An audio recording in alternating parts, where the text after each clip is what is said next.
વૃંદાવનના મધ્યમાં એક તળાવ આવેલું હતું. આ તળાવના કિનારે મોતી સસલો અને માણેક સસલી રહેતા હતા. તેને બે બચ્ચા હતા, ટીનુ અને મીનુ. એક દિવસ ટીનુએ સસલાને કહ્યું, આજે મારી સાથે તમે ક્રિકેટ રમો.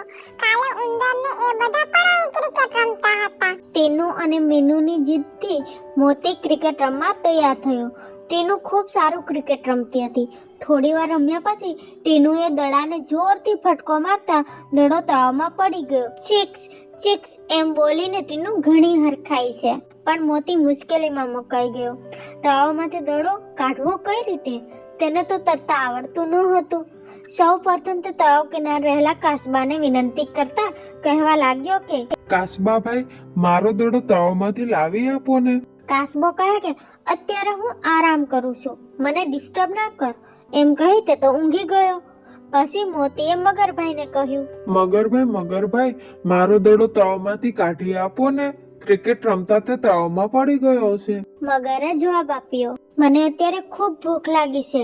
હું માછલીઓને શોધી રહ્યો છું. અત્યારે ભૂખથી મારું મગજ કામ નથી કરતું. મને માછલીઓ શોધવા દે.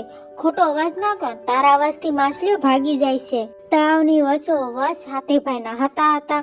સૂંઢથી આમ તેમ પાણી ઉડાડતા પોતાની મસ્તીમાં લીન હતા. મોતી કહે, હાથીભાઈ, મારો દડો તળાવમાંથી કાઢી આપો ને. ક્રિકેટ રમતા તળાવમાં પડી ગયો છે. આથી ટીનુ ખૂબ દુખી છે. હાથી કહે, જોતો નથી હું તળાવની વચ્ચોવચ નહાઉં છું? મારો દડો મારાથી ઘણો દૂર છે, કિનારાથી થોડુંક જ દૂર છે.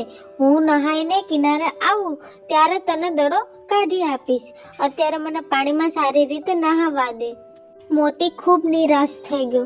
તેને આજે સમજાયું કે પારકી આશા હંમેશા નિરાશા જ આપે છે.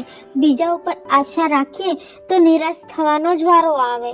મારી સમસ્યાનો ઉકેલ મારે જ કાઢવો રહ્યો. બીજાની સમસ્યા કોઈ સમજી શકતું નથી. આમ વિચારીને તે ચારે બાજુ જોવા લાગ્યો. તેને વિશ્વાસ બેઠો કે ગમે તેમ કરીને દડો તળાવમાંથી કાઢીને જ જંપીશ. તેની નજર તળાવના કિનારે પડેલા એક સૂકા લાકડા પર ગઈ. તેનો તરાપો બનાવી તેના પર બેસીને તળાવમાંથી દડો કાઢી લાવે છે. ખરેખર આપણે બીજા ઉપર આધાર ન રાખતા આપણી શક્તિને વિકસાવીને દરેક સમસ્યાનું સમાધાન મેળવવું જોઈએ. બાકી તો તમે જાણો જ છો કે પારકી આસ સદા નિરાશ. મિત્રો, તમને આ વાર્તા કેવી લાગી એ કોમેન્ટમાં જરૂરથી જણાવજો. અને હા, લાઈક અને શેર કરવાનું ના ભૂલતા. આવી સરસ વાર્તા માટે મારી ચેનલને સબસ્ક્રાઈબ કરજો. જય માતાજી.